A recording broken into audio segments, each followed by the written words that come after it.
the bulk of Thursday accidents happen, 4 to 6 p.m. on Thursday. People getting downtown, and you see the cluster in downtown on the map. So we can use public data to give people a way to pattern recognize where they didn't before, right? Like, people don't look at the data like this. And I think we need to make data like this as public and as visible as possible. This is how things change. Myself, I'm a big cyclist, right? So for me, I was also interested in cycling collisions. So if we look at things that are just, by the way, there's no cycling and pedestrian. There's no cops ever get called when bikes hit people. But if you look, Broadway, Rose, Euclid, Limestone, these sort of campus-related regions are where most cycling accidents happen. And again, 4 to 5 o'clock, right? Rush hour traffic, people getting home. Not as much in the morning, but Broadway particularly. Broadway is the big thing. And what does Broadway not have? Bike lanes. Bike lanes. You want to reduce cycling injuries in Lexington? Put a bike lane on Broadway. So anyway, so this is one, right? Like, I'm really trying to plow through these, gang. I'm sorry. I'm going to go through this as quick as I can. This is an interesting data. When I said that we can pull, scroll.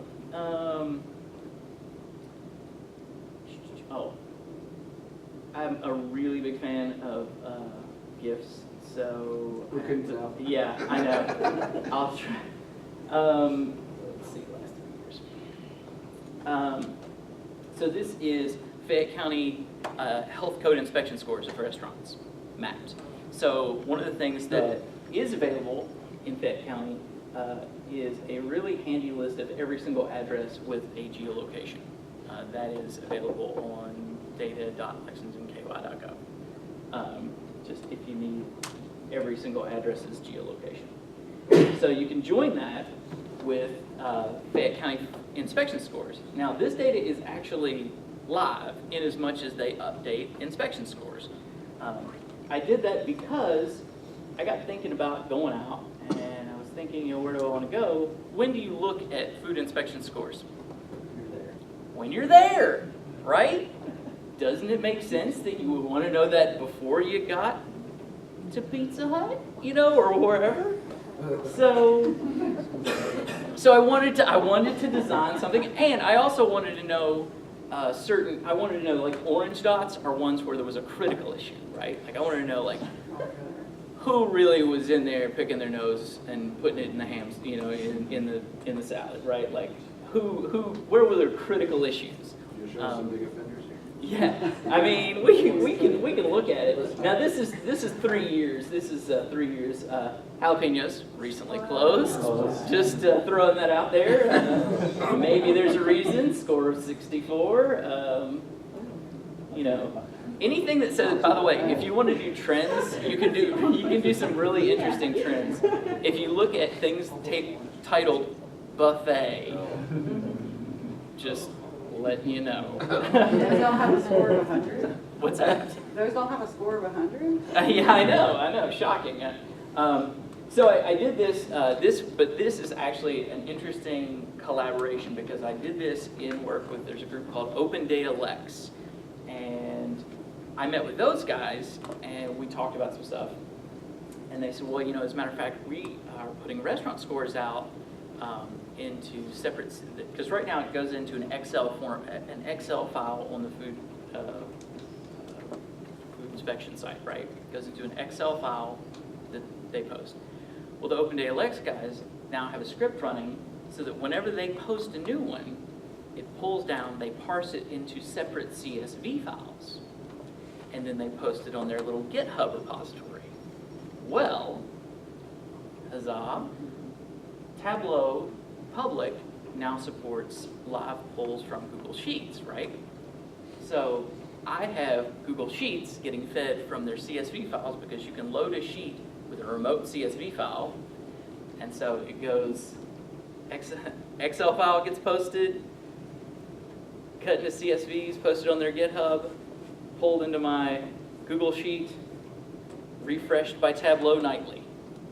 Now, they don't post food inspection scores, but about once every 6 months or so. So it's not, it's as fresh as the inspection scores are. And I'm really trying to plow through these guys. I'm sorry. If I'm running long, I'm just apologizing. I'm keeping it energetic. So this slide is data that I generated. This was a roller derby injury results survey. This was data that didn't exist. I was an injured roller derby skater, and I had questions, and there were no answers. And I said, well, we can fix that. So I went to a large roller derby injury community group, and I designed a survey to look at injury rates, and found some interesting things, such as people that have, one of the thoughts that I had was, oh, if you have a surgery, you're going to recover faster because you're getting metal placed in there, your recovery is going to be better. What I found out that's actually not the case. These are box plots of recovery rates for refreshing pages. For ankle injuries, and you see the median number of months for people that have had surgery is 7, while the median number for non-surgical ankle injuries, ankle breaks, is 5 months for recovery. And really what that came down to is that most likely, after talking to some medical professional friends of mine, the severity of the non-surgical breaks was less. It didn't require surgery, healed faster, because the severity was less to begin with. So this was an example of data that didn't exist previously that was created, right, that I generated.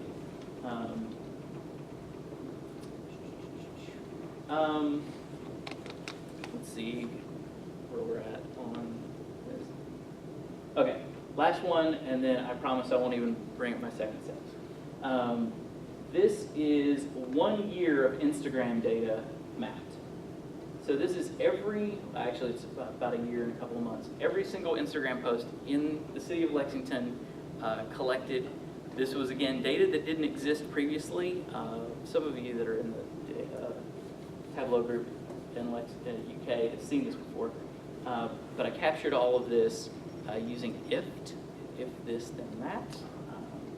That's resources. Why is it a rectangle? Because that's the largest rectangle they would let me draw. That's why it's a rectangle.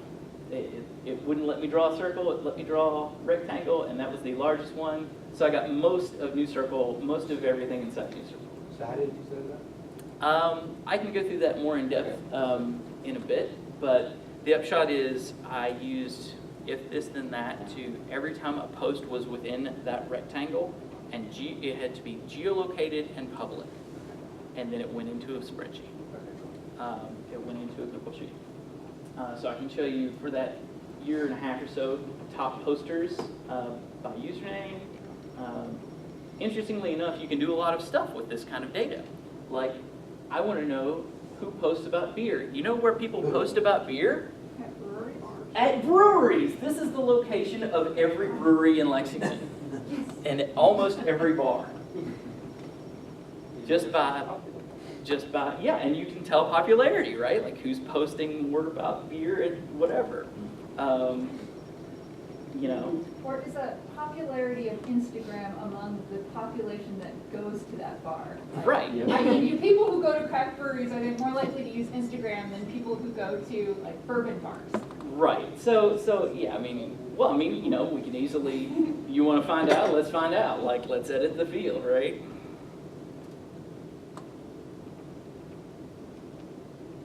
Let's refresh the page again, because that's cool.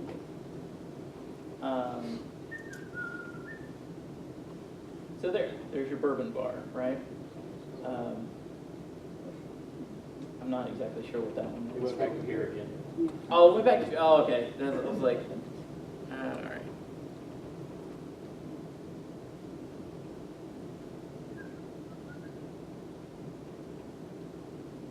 So, and of course, you'll get some errant, somebody with a piece of data that's like way outside of the correct range.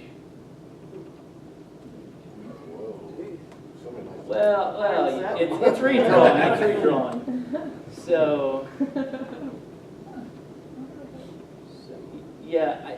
Usually, if you have a large dot like that, that's abnormally bigger than everything else, that's usually if somebody posts like bourbon and like for instance, if you look at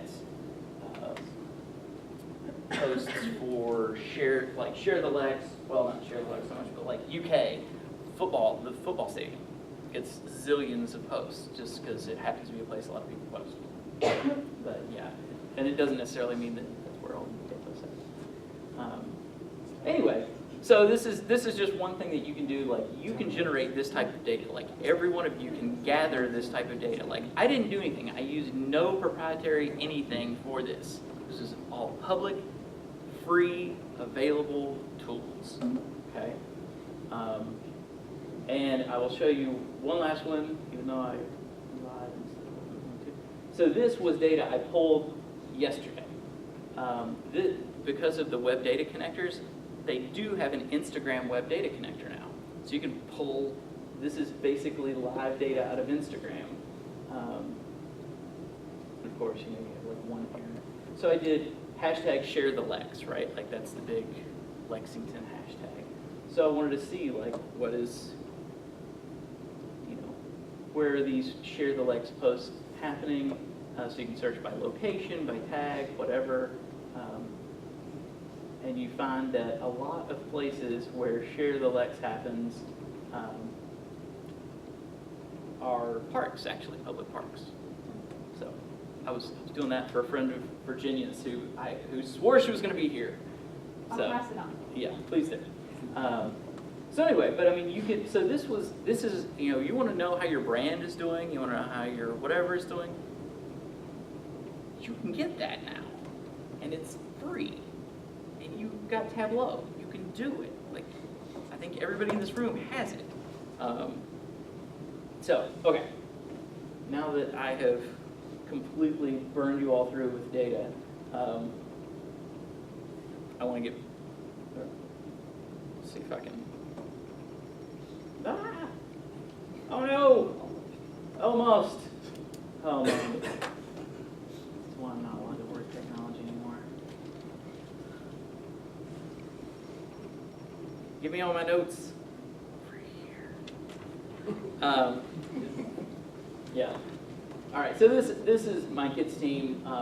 One of the things I won't bring it up, but like we use Tableau and Google Sheets to do tracking of our kids and how they progress through skating. You can use it for sort of quantified self-study stuff. A couple other things in here. How can you get started? Now, here's the.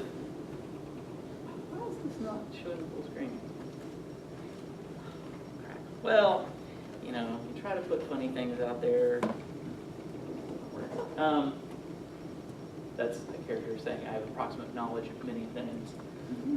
So these are the tools. This is like my bread and butter of tools. Tableau Public Import.io is a tool I used to use until I got banned. Why did you get banned, Jeff? Yeah, so I have import still loaded. I can show you that. If they let me in, it must be that my 30-day ban's over. Nope. How about nope? That is my second account suspended in 30 days. Huzzah! I get my account suspended because they used to allow you to run scrapes on the local client, unlimited for free, and it's a really good data scraping tool, a fantastic one.